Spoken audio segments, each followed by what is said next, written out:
Hi everybody, Ellen here. Today I come to you guys with another review. So this time I'm actually going to do a duology review, and for this time we are going to talk about the Warcross duology, which is made up by Warcross and Wildcard. So Warcross, which is the first book in the duology, is about Amika Chen, and she is actually making her living by being sort of a bounty hunter, and her work is to track down people that the police don't have the time to track down, and these are people who illegally bet on this game called Warcross.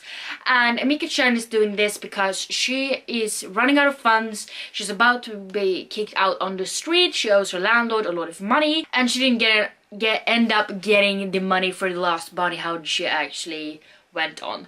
So she does the desperate thing, which is to hack onto a sort of a very official Warcross game. She actually accidentally glitch herself into this game.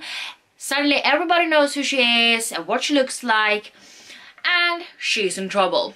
So obviously she thinks that she's going to get arrested for doing this, but the creator of the Warcross game, called Hideo Tanaka, actually gets in touch with Amika and wants her to go to Tokyo and actually work for him. So that's, to say the least, a very unexpected turn. So now I'm going to try to summarize my feelings about this book and, you know, the series overall. So the first book, Warcross, really blew my mind, to be honest. This is a very cool game, the Warcross game, because it's sort of a virtual reality kind of game and everybody's playing it. It's such a huge deal in this book, and you kind of need it to get your world go around because people actually make a living off of this game as well. And Amika, she's just cool.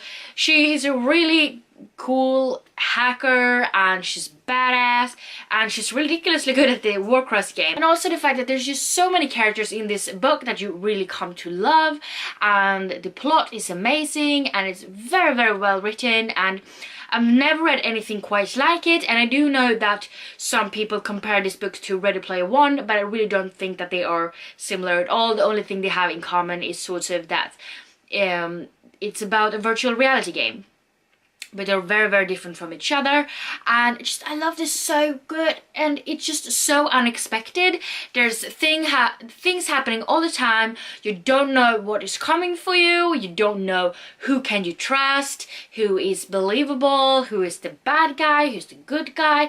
It's really not that black and white in this book, so it's really hard to figure out. And the Warcross game aspects are so cool, and I kind of, even though there's obviously some problems with it, I do really wish that it was a real thing, because it would be really cool. But it was so unexpected. It sort of ends with a somewhat of a cliffhanger, and I really, really enjoyed this book, and I actually ended up giving this book 5 out of 5 stars. And then moving on to Wildcard, which is the second and final book in this duology.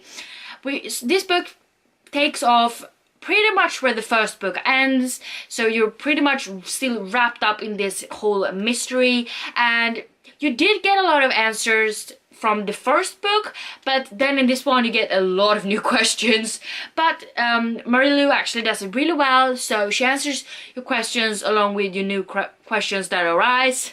If you do follow that sentence, it was kind of weird. You do get to see your favorite characters again, and they're really, really cool. You get to know new ones, and there's so many like big mysteries that you want to find out what all happens, and you just plow on through it, and it's really, really good sequel. I did not, however, like this book as much as the first one.